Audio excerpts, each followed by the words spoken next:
Ladies and gentlemen, please take your seats. We have a large audience that's also online waiting for us to start. So we're gonna go ahead and get started.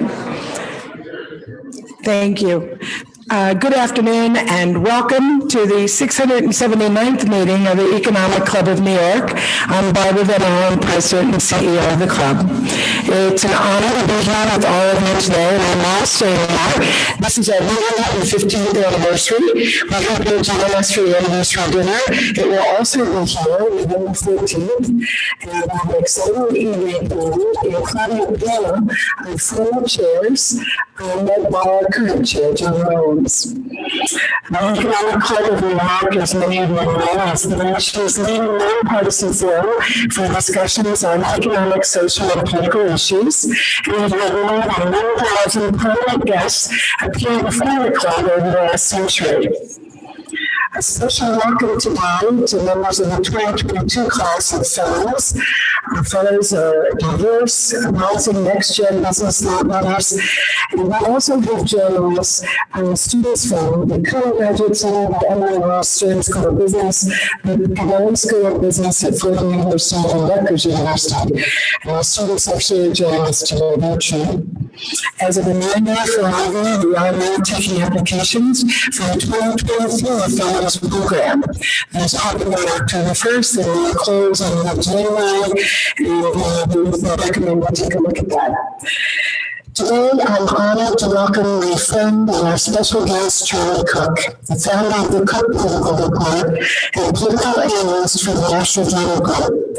Charlie founded the independent and nonpartisan Cook Political Report in 1984, serving as its editor and publisher for 37 years, stepping down in 2021.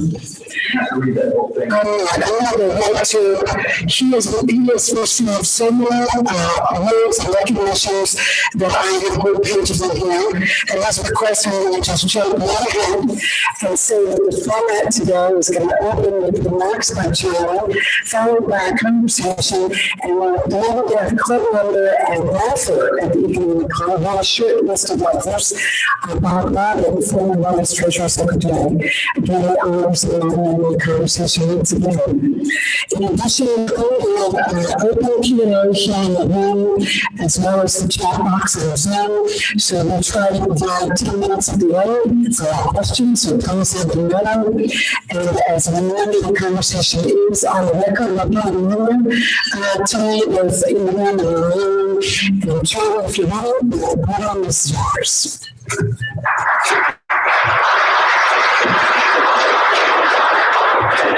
Thank you, Barbara. It's always an honor to be in front of a group like this. This is just anyway, thank you very much. It's just an incredible honor. And actually, I just want to introduce two people from dear friends from my hometown, Charlotte and Don Walter. Don's a federal judge in there and in Shreveport, and just good friends. And so they're here as my guests. What I'm going to do is just do a really tight what the numbers seem to be, where things seem to be going, and then we'll get Bob up and do a good bit more conversational. Let me start off with the House of Representatives. First, this is only the second time in 100 years that we've had a new Congress come in with the House this close. And a lot of people don't realize that the House came within 32,000 votes in 5 congressional districts of flipping in the last election. So Democrats held on, but just by the skin of their teeth. And right now they're basically 218 is the barest majority in the House. And there's 193 seats that are sort of lean, likely, or solidly Democratic, 193. And there are 211 seats that are leaning likely solid Republican. So there are only 31 toss-up races. And this is where the math gets really challenging for Democrats. Republicans only need to win 7 out of the 31, so 23% of the toss-ups. Conversely, Democrats need to win 25 out of the 31, so 81%. So that while, yes, it's possible that Democrats could hold on is relatively remote. And if you were to take those 31 toss-up races and give Democrats every single one of them, everyone, they would have a net gain of 1 seat. And conversely, if you gave every single one of them to Republicans, Republicans would have a net gain of 29. And so if you were going to, just sort of establish those as sort of the tails of the curve, and, a 10 to 20 seat gain, something like that would probably be the most likely for Republicans in the House. So more than the 5 seats that Republicans need.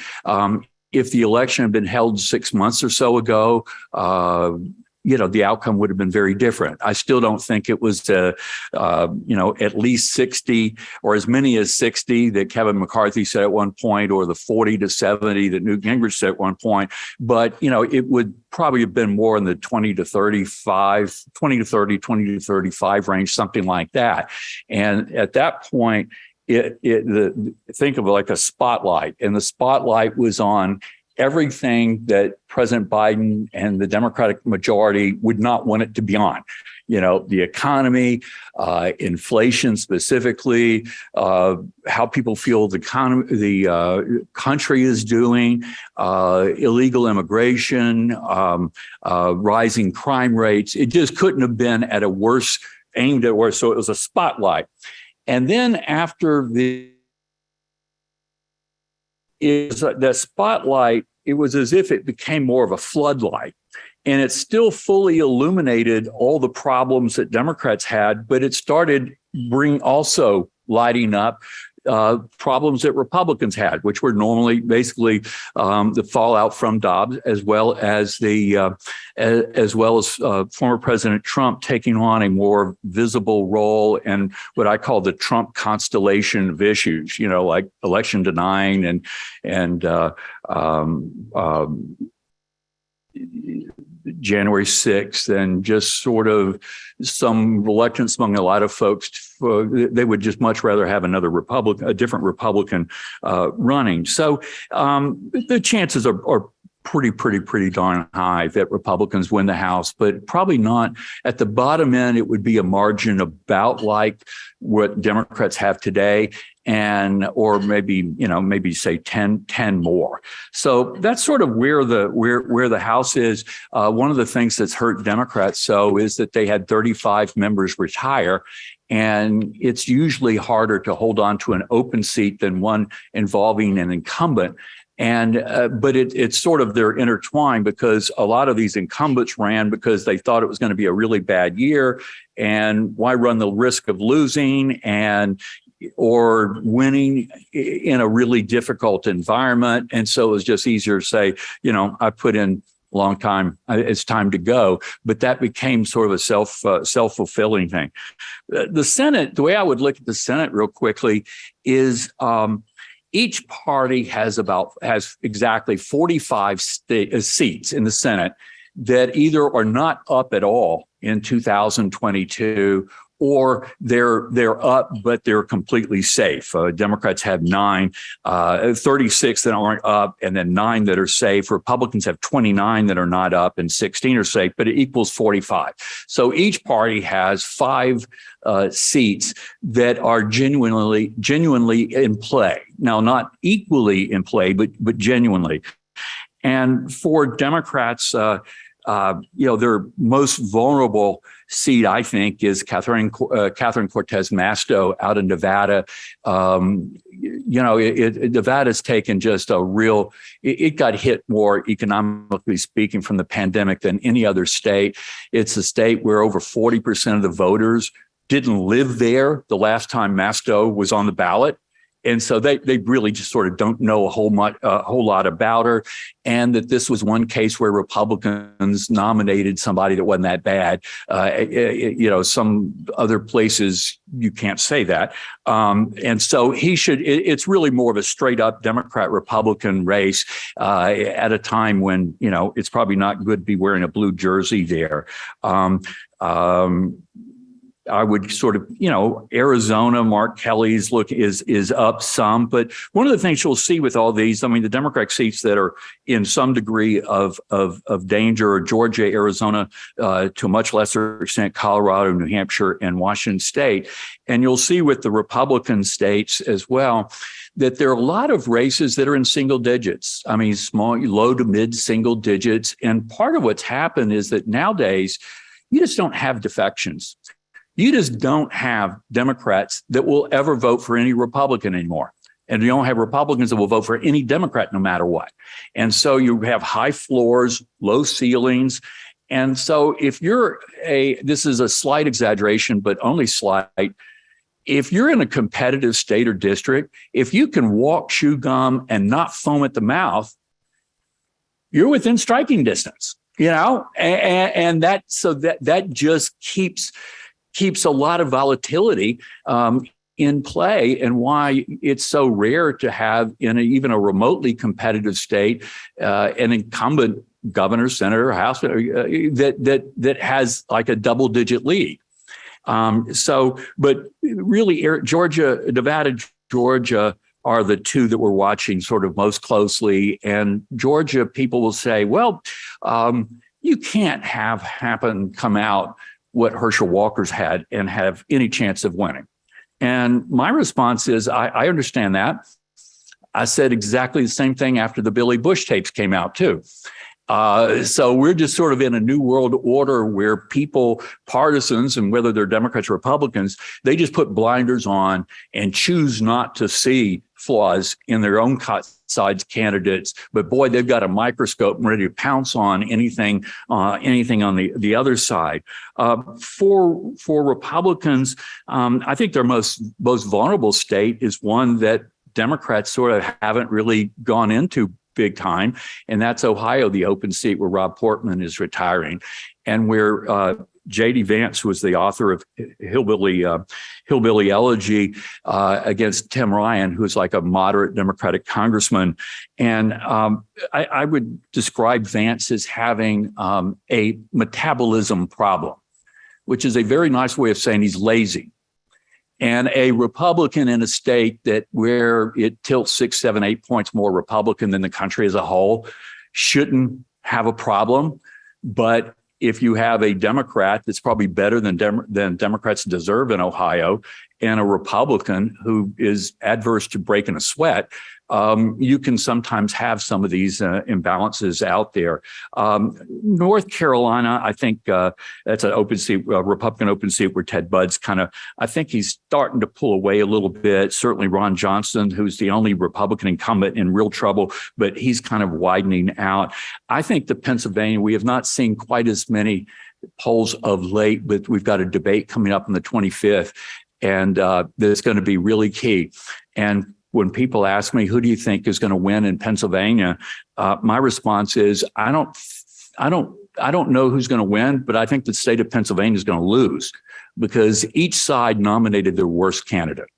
And I think it's going to be a hard time for either one of them to be particularly effective in that body. But, places that, and this is the floors and ceilings things where you wouldn't expect Florida to be competitive. And I don't think Rubio's going to lose, but right now, he's less than 5 points ahead. Well, but again, it's the floors and ceilings. You just have lots and lots and lots of those. So that's kind of where we are right now. I think to the extent that, if you look at Nate Silver's 538, I think he has a 67, 68, something like that % chance of Democrats holding on to the Senate. I would put it more closer to 55%. And I think to the extent that Democrats have an advantage, it is that status quo works for them. 50, as long as Kamala Harris is the vice president, they can have status quo and still be a majority. And Republicans actually have to have a net gain of 1. But we're going to have a whole lot of very, very close races, and that more of these states are more early vote. And so it may take a few days for us to kind of really find out what's happening in some, particularly in the West, where and some of them are entirely vote by mail. And the other thing is that there's a very, very real possibility that the control of the Senate, that there will be a Georgia runoff on December 5th or 6th, and that you could have the Senate hanging in the balance just as it did 2 years ago. And because there is a libertarian running, and back in 2020, a libertarian candidate that nobody ever heard of got 2.3% of the vote. And, in a close race, that's easily enough to tip it. In fact, one of those two seats, David Perdue was the elected incumbent in one of them. He missed winning without a runoff by 0.3 of a point. He got 49.7% of the vote. And, that's why you want to start wandering up here. And then while I'm just going to say my last, or not, I don't know,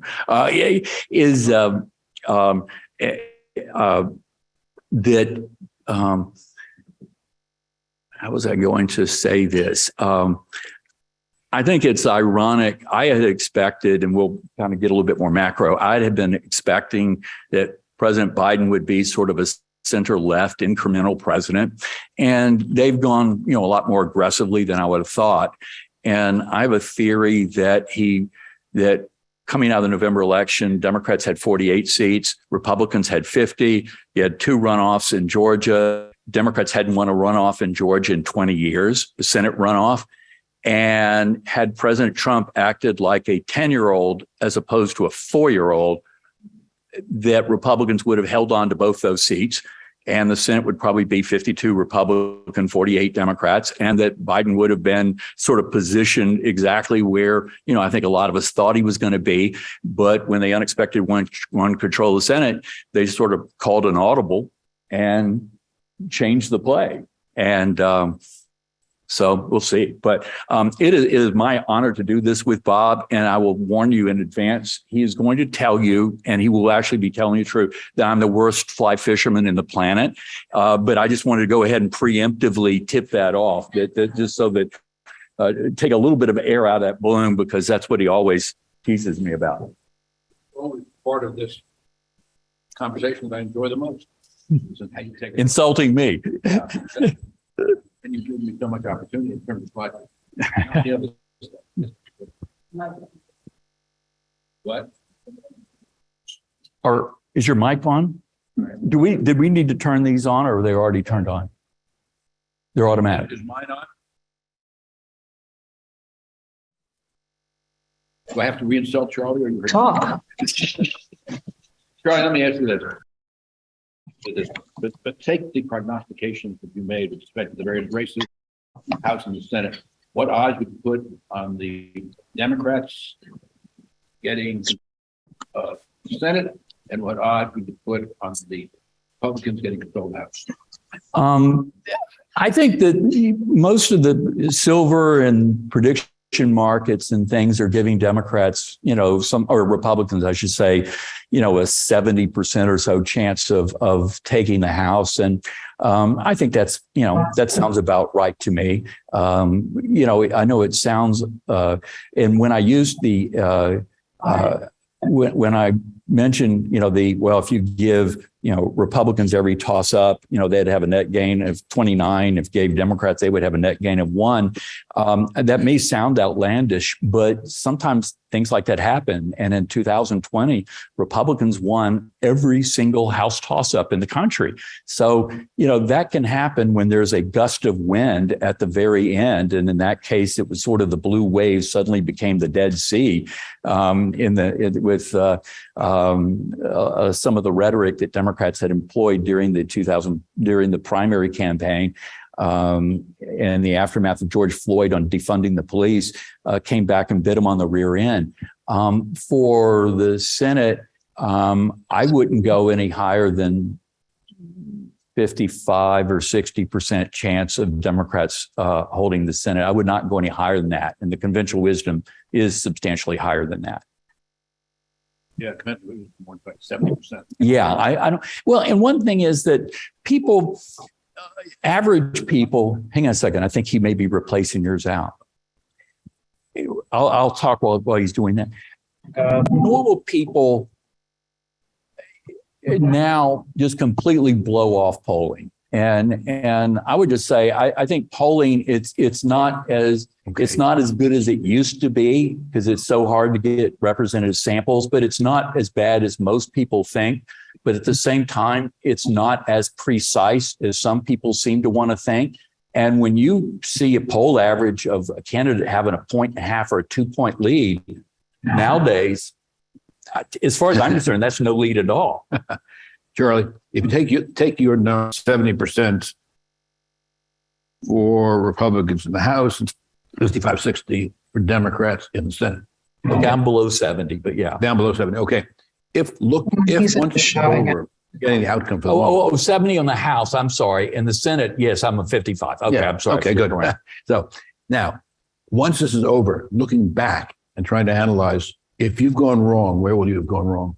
Not because the outcome is wrong, but because there's something in the analysis, once you look back on it, that you hadn't taken into consideration adequately. Well, that's exactly what happened in 2020 is that after President Trump messed up in that September 29th debate, it just seemed a fait accompli that Democrats were going to, pick up everything and win by big margins. And that's when I think this, to me, it's like 30% of the electorate considers themselves Republicans and 30% Democrats and then 40% independents, but 3/4 of the independents aren't really. And so they either lean Republican and vote Republican or lean Democrat and vote. So it's really only 10%, 10% really in the middle. And I think it was that 10%, the true independents, that started thinking about what was all this defund the police stuff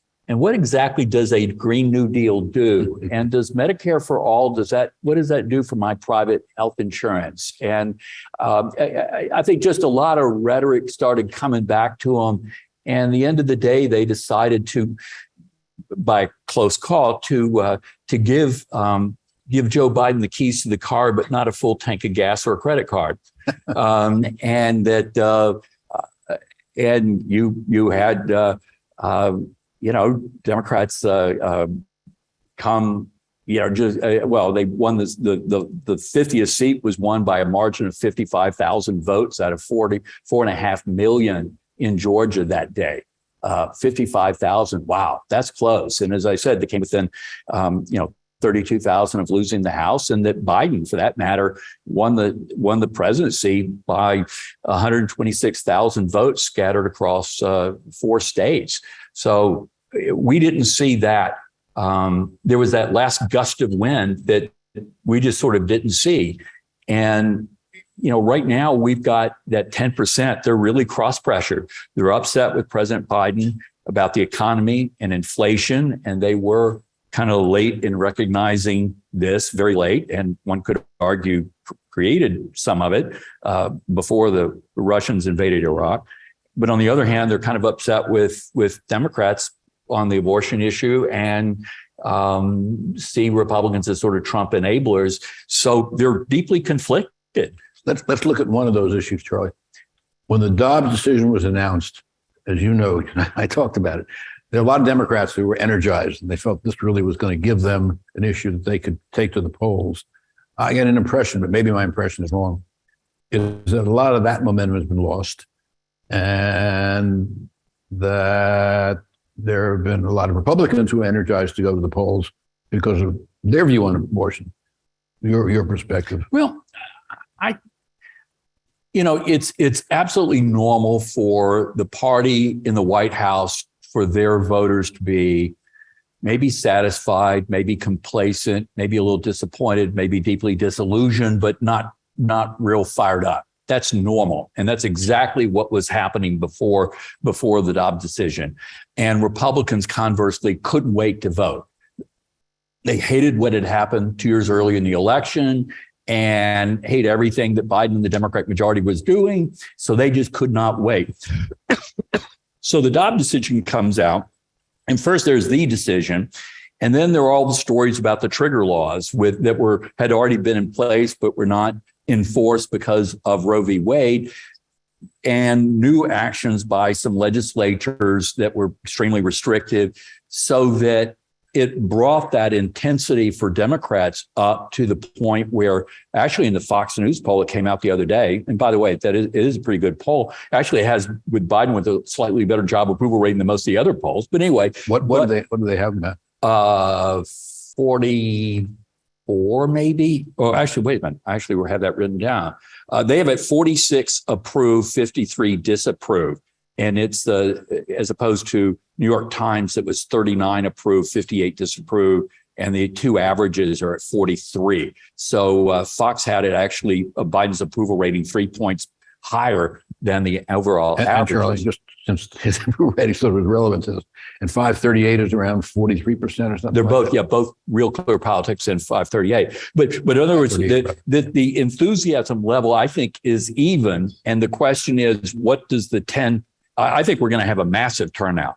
Well, that's and then that 10% in the middle. That's the group that I think ultimately fundamentals matter, and ultimately I think the economy is going to trump abortion with more voters. Well, that's what it gets me to the next question. Looking either at Republicans, looking at Republicans and Democrats, how important is it to get out the base? That's one, versus appealing to the moderates and independents.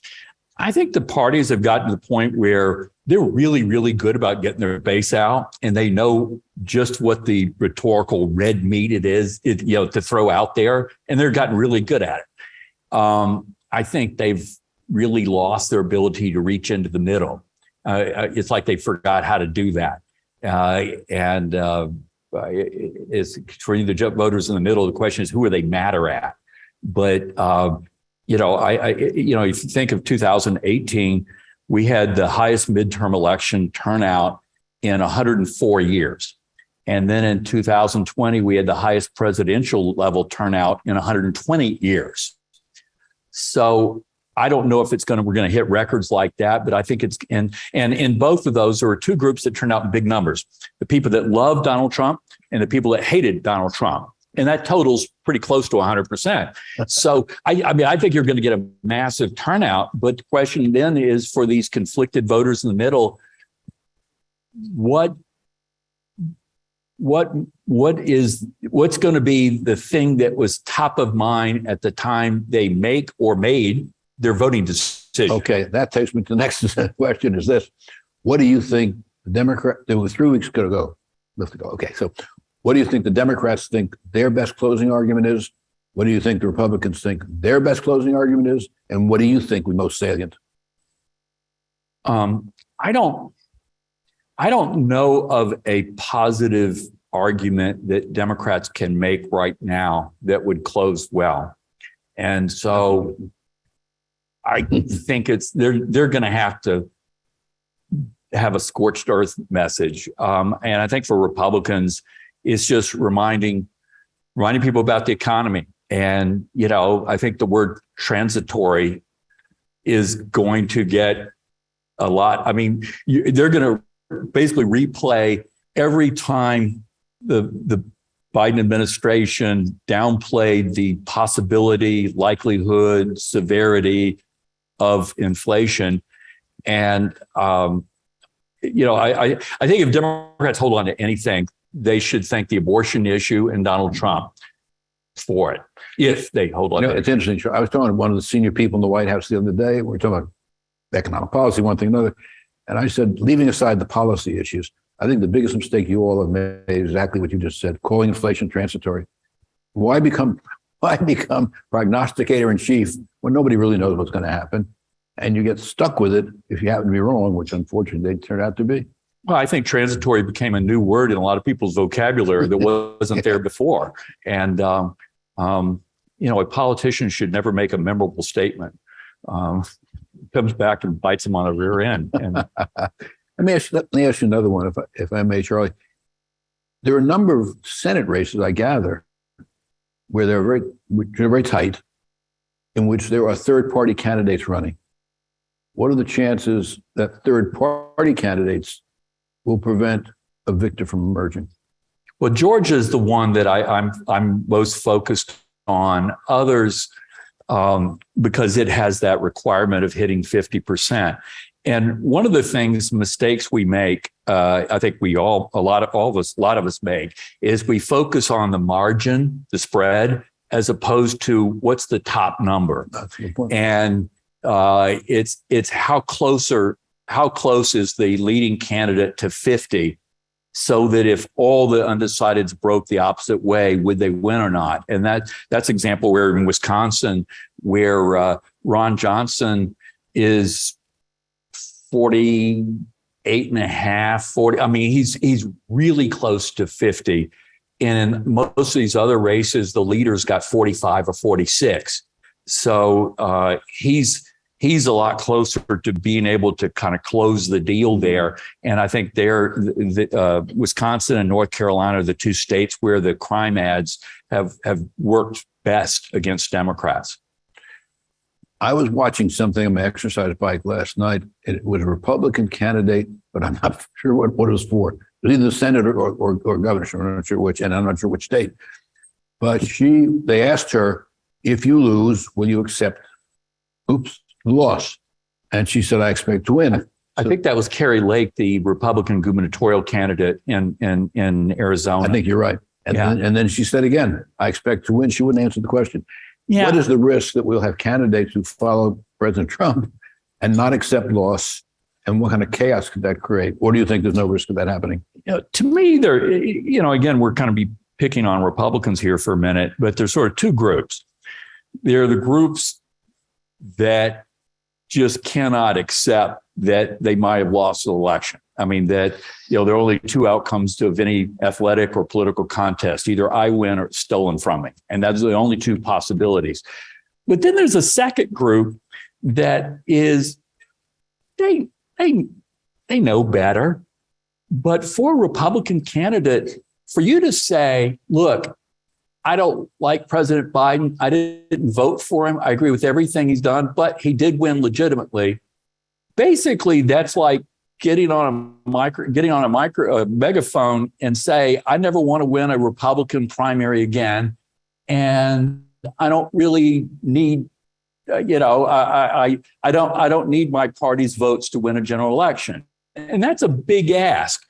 And so they know better, but, I was with a friend last weekend going to a University of Michigan, Penn State football game. But he was one of the two handfuls of Republicans that voted for impeachment. And, he just looked at it and said, I can't, that there's he would not, particularly with redistricting, he didn't have a chance of running again. But so there's not but that's a slightly different question. I guess what I was focusing on, there have been several articles. The longest article I can recollect reading in the New York Times was by David Leonard.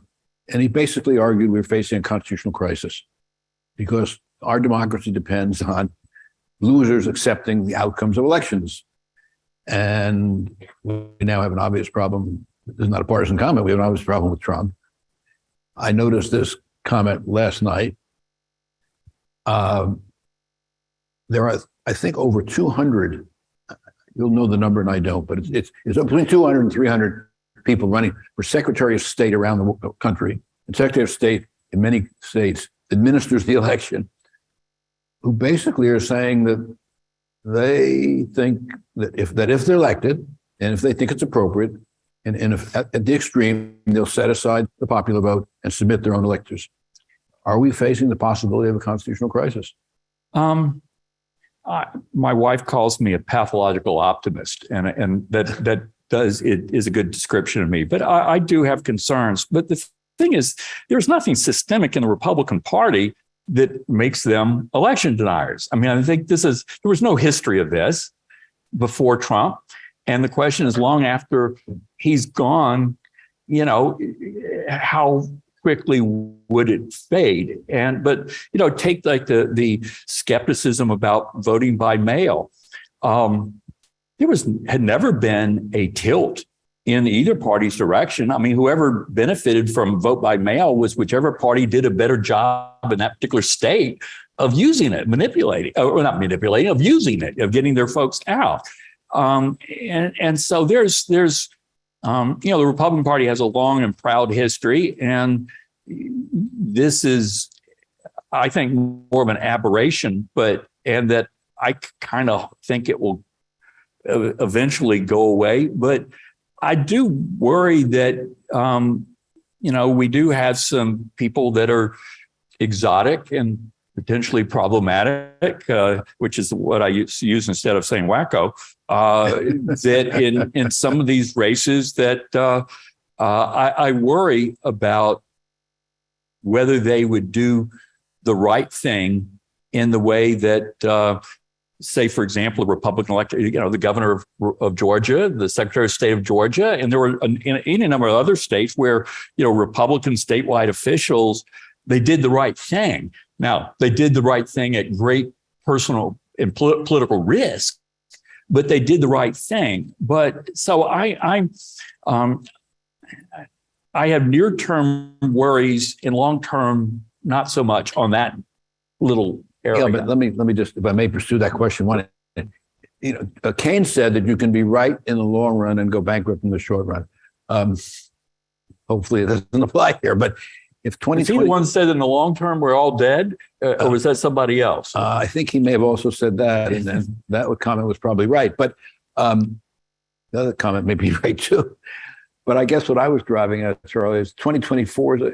If our system runs into the problem that David Leonard was describing, there was also a very long piece in the Washington Post on the same thing, with both fundamentally referring to the possibility of a constitutional crisis. So I guess my question was, if we get past 2022 and we elect a number of secretaries of state who have the inclinations that I just mentioned, will our democracy itself be threatened, and will the threat to our democracy become a salient political issue for 2024? And I think we have to wait. We have to wait until after November to see. And I'm not talking about the normal run-of-the-mill legacy conventional Republicans, but the exotic ones. Do they actually win these Secretary of State races? Do they actually win these AG races? Do they? Because I think Republicans are going to, whatever, they may very well, they're probably going to win a majority in the House. They could well get a majority in the Senate. But they're going to be leaving seats on the table because they nominated people that pursued these kinds of things, and that are that I think quite a few of them are going to lose general elections. The question is how many of them, and where are they, for which offices, and in states that are the last 5, 6, 7 states that decided presidency. Are they more the conventional old school Republicans that, nobody likes to lose, but, or are they of the more exotic variety where, they will. Yep, I got it. Yeah. Here's a related question, and it seems to me both parties have a lot of problems. Our country worked pretty well, at least in my opinion, when you had a Republican Party that went from conservative to middle, and you had a Democratic Party that went from liberal to middle. And now the Democratic Party, the activists are very largely more extreme than in the dynamic I was just describing, and the Republican Party we've just discussed. What do you think could bring us as a country?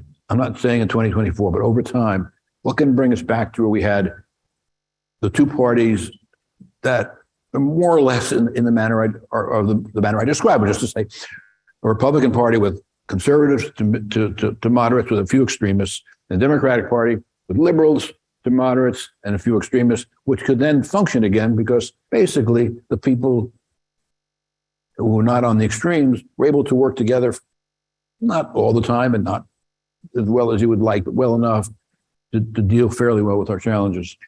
Science tells us that biological diversity is very, very, very important. And I think ideological diversity within each party is very, very, very important. And you want to have people that are moderating influences within parties. And I think the ideological sorting that started in the 80s and 90s, that if you had, one single conservative DNA in your body.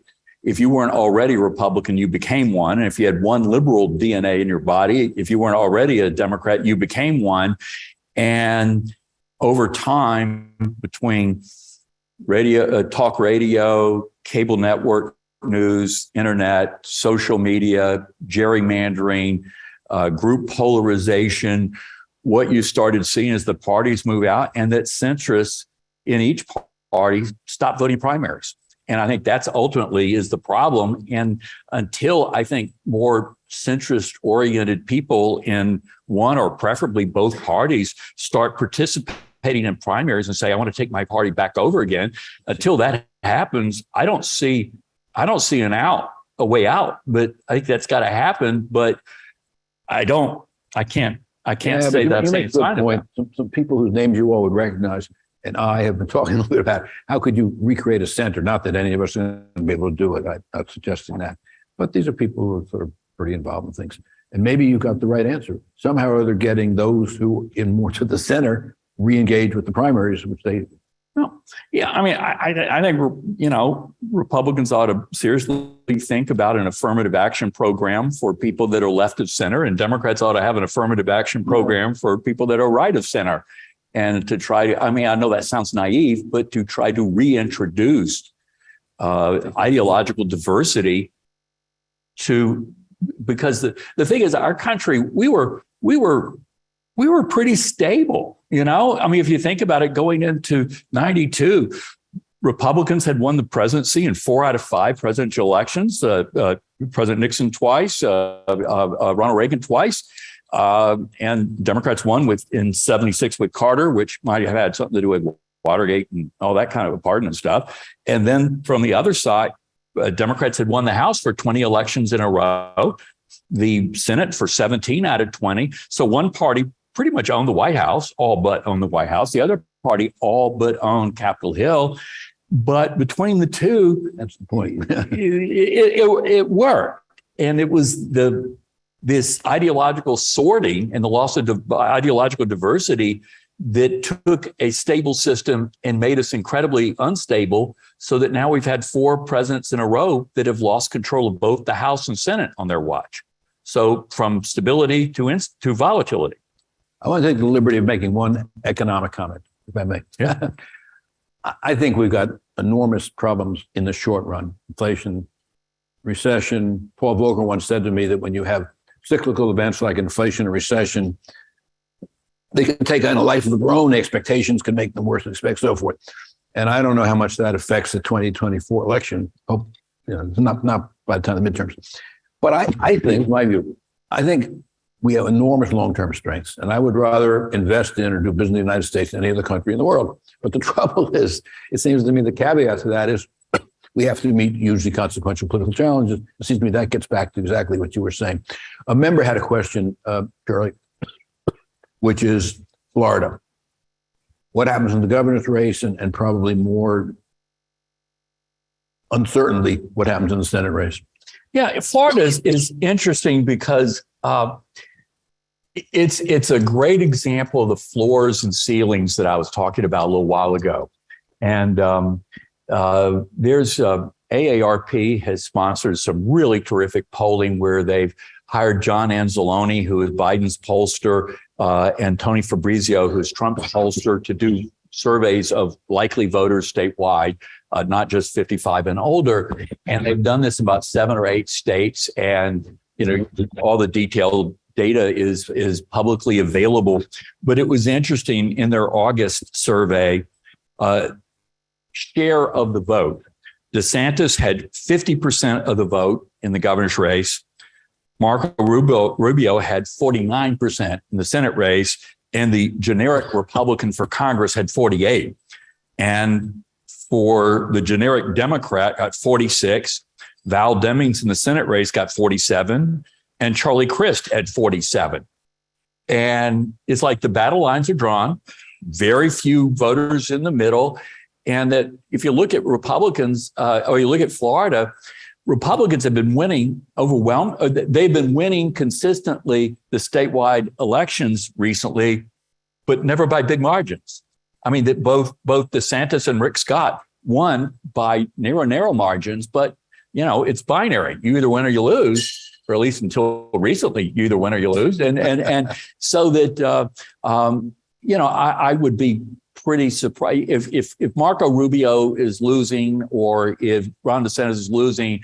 What that means is something is happening that's national that would be alarm bells going off, but I don't expect to see that happen. But could it be a little more specific? There's a question, not a comment. A little more specific in the sense that the Hispanic vote, which was generally assumed to be Democratic, now seems to be shifting a touch. Yeah, Democrats have, I think it's safe to say the Democrats have been taking minority voters for granted or treating them as on the lines of skin pigmentation, as opposed to what are the challenges, what are your concerns. And for, Democrats started having a problem with working class whites some time ago, or non-college whites. And then they started having problems with non-college Latinos and, to a certain extent, non-college African Americans. And at some point you have to say, well, maybe this isn't about race at all. Maybe it's about having a problem, a party that's having a problem with working class voters. Just simple as that. And but Democrats are, they're still winning huge margins with African Americans and 2 out of 3 Latino votes. But when you lose ground among a group that you historically have won by huge margins, it's costing you. And I think Democrats were in denial for a long time that they had a problem, and now that problem is there. And that, when Democrats became convinced of this emerging Democratic majority, they were assuming that they would hold on to their share of the minority vote and then start making inroads with upscale suburban whites, and particularly women. And well, okay, they've at least until the economic downturn, yes, they were making progress with this group, but they were bleeding support over here on the other side. And the democratic socialism with people who they or their parents may have escaped from a country where not so that real. really, that really hurt. The socialism to a lot of people means more than just liberalism on steroids. And I think that was one of the things that happened at the tail end of the 2020 election that we didn't see so much at that moment, but became very clear once the dust settled. We have a complex system. Charlie would be delighted to respond to questions. If anyone would like to raise a question. Fred? Hi. You got a mic? Oh, sorry. I have a I'm mic. sorry. You go ahead. No, go ahead. Michelle Caruso Cabrera, in the name of ideological diversity. I ran against AOC in the summer of 2020 in the Democratic primary as a centrist. Wondering, I've heard other prognosticators talk about the elections, and one told me that no matter what, in every race, because Republicans are so undercounted, and he still thinks they are undercounted, add 2 points to every Republican candidate in the country. Do you agree with that? Well, on the generic ballot test, for some reason, I think Democrats have to be ahead by 2 points to break even in terms of like the national House popular vote. So on that, I don't know. To me, any systemic undersampling, it's not of Republicans generically. It's of a certain kind of voter that tends to be more Trumpy and less Mitch McConnell. If just to kind of use those as a choice, that they're low trust voters that just will not. They either won't pick up the phone, they won't look at an online survey, or they're just have strong feelings against institutions and media and all that, and they're just not getting interviewed. And pollsters are trying to figure out, either A, how do you interview them, or B, how do you measure them so that you can weight them up and try to count for it. But it's not just because they're a Republican; it's because they are a certain kind. But it would not be sort of the conventional there's not been a chronic undersampling of Republicans over the last decade or two. And I also should add that the polling in 2014 and 2018 midterm elections was actually pretty good. The two elections that were off were the two that had Donald Trump's name on the ballot. And some of the confusion, some of the people that are convinced that polling is so bad, it's because in their minds, the polls said that Hillary Clinton was going to win the presidency in 2016, when the national polls basically had her 3 points ahead, and she won the national popular vote by 2 points. Well, shit, it never occurred to me that it was going to be any more accurate than that. But where there were offs were just in 3 specific states of Michigan, Wisconsin, Pennsylvania. So I don't, the polling profession has challenges, and it's not as precise as it was 10 or 20 years ago, 30 years ago, with caller ID and voicemail and things like that. But it's not without value. So it's better than most people think, and not nearly as precise as some people who are splitting hairs on who's going to win this Senate race and that Senate race more than they think. I mean, for people that are convinced they know what's going to happen in the U.S. Senate, I'm really happy for them, because I'm not. I've got the scars to prove it. Fred. Fred Hochberg. Bob, you talked, and Charlie, about at one point politics worked better in this country. We seem to be in a place that many Democrats are unhappy with the system. They feel that politics are holding back, whether it's progressive change, whether it's on immigration, schooling, LGBT issues, and so forth, fossil fuels. And on the other side, you have a lot of Republicans who feel like government's not doing enough to stop all this progressive energy. So that seems to put us at a real stalemate, because there is no common ground in the middle right now. Yeah, could I make?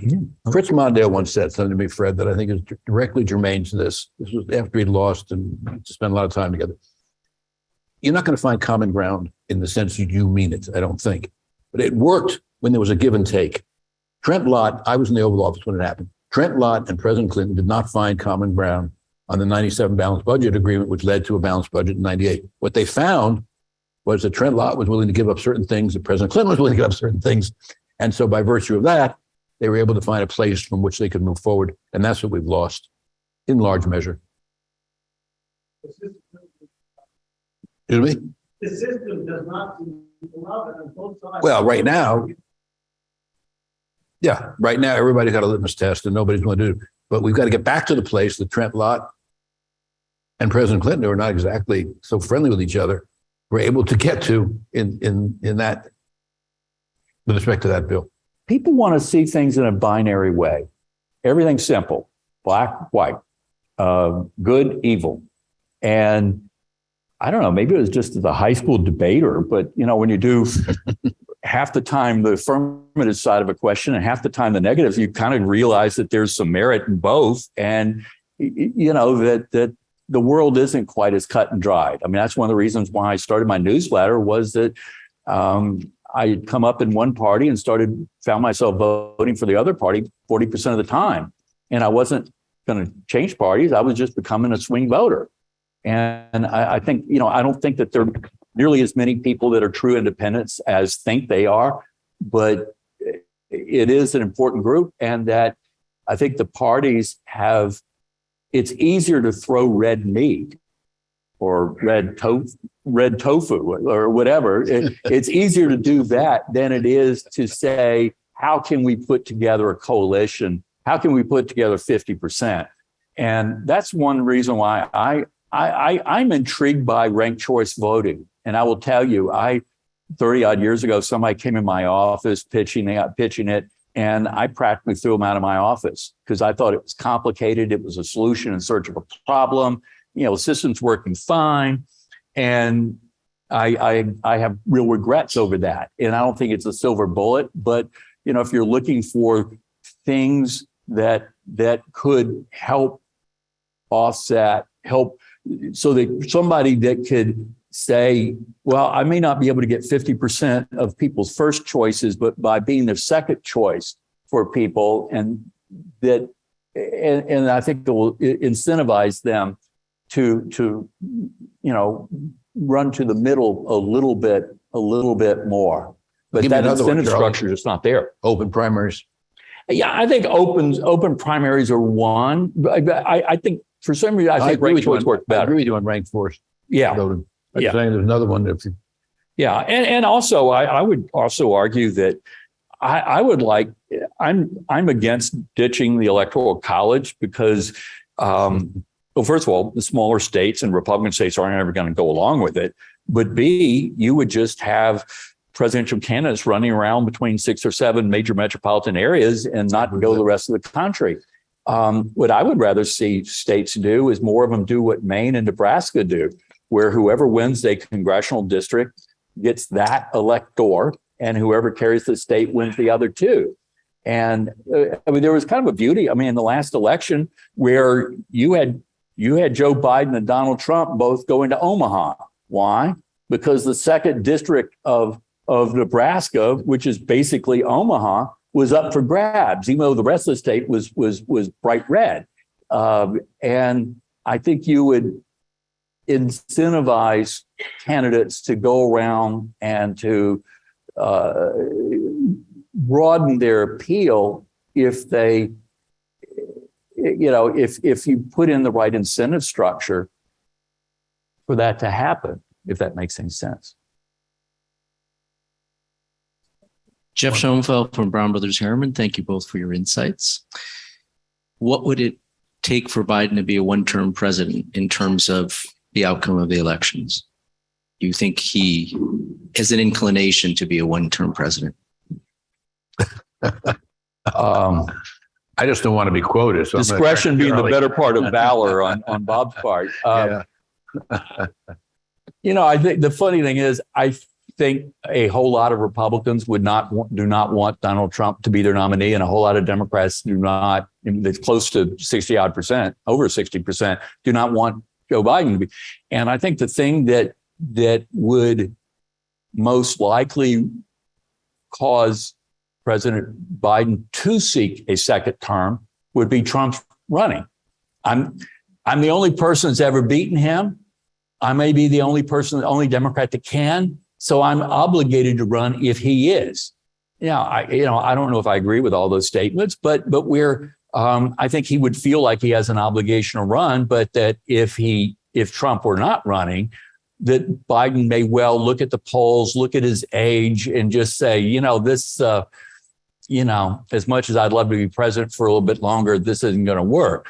I think the problem with that is that I think there's a really good chance that former President Trump doesn't make a decision or doesn't indicate what he's going to do soon after the midterm election, so that it kind of puts Republicans in a bind, but it also creates a bind for Biden. Does he get in? Does he not get in? Whatever. And the guy I'm kind of watching, Ron DeSantis, who I think has come up with, I think he has reversed engineered the Trump appeal. How do you have the Trump message and appeal without the baggage, the personal baggage? And I think he's come up with a pretty good way of doing that. I would not be surprised to see DeSantis just real soon after the midterm, just jump in, just run. Whether I don't know whether President Trump's going to run or not, but I'm in. And it may, I think it might make things a little interesting. I mean, personally, if I were former President Trump, I would be focused on 3 things. Number 1, staying out of jail. Number 2, not getting bankrupted. And number 3, keeping the family business together. And that those would be pretty much a full-time job. But I've never, my brain doesn't work the way his does. And so, I have no idea whether he would do that or not. But I think both parties would be better off with a new slate. And who on the Democratic side would be, I have no earthly idea. None. I think it'd be a big field, big field. Now, I think the Republican side, if Trump steps aside, big field. If it doesn't, It'll be a small field, but as Ed would tell you, the Republican delegate selection program, rules are very different from Democrats. And the more opponents that Trump would have, the more likely it is that he'd be the nominee because of how they do, they don't have proportional representation. It's winner take all. And so it would matter how many people are running against him if he were to run. Okay, thank you. What a terrific conversation. You both were just amazing. Thank you.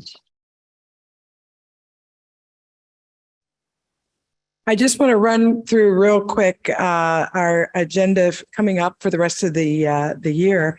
We have Lee Zeldin, speaking of Congress, candidate for governor of New York here October 26th. Actually, I'm sorry, that is going to be a webinar.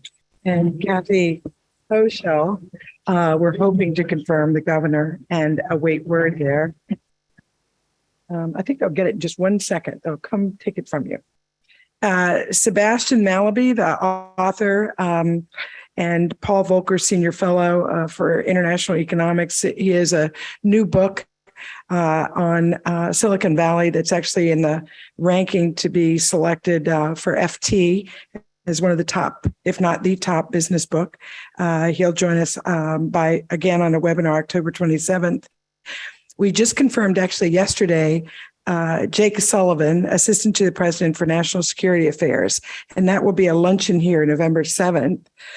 Keeping with security, we have the Honorable General Mark Milley joining us, the Chair of the Joint Chiefs of Staff, also for a luncheon that same week, November the 9th.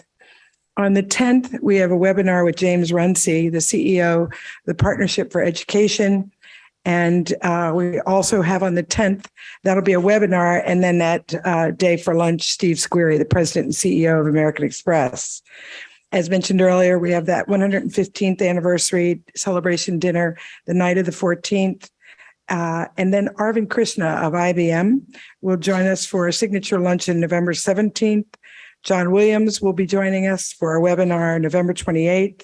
Mike Worth of Chevron will join us in person December the 1st for a luncheon, followed on the 7th of December by HUD Secretary Marcia Fudge. And then we have our end of the year dinner with Joe Manchin, December the 8th, who sounds like he's still going to be important in the next Congress. So please keep watching our website. At this juncture, I hope it's full, frankly. And please also thank you to those of you in the Centennial Society joining us today. We really appreciate your support. It represents the backbone of support for the club. If you're not a member of Centennial, now's a great time to consider becoming one. And if you're already one, upping your level to the next level, as those funds are so important to the club, particularly during these times. And thank you all for attending. And those of you that are joining us online, thank you. We'll see you next time. And everybody else, please enjoy your hot lunch. Thank you.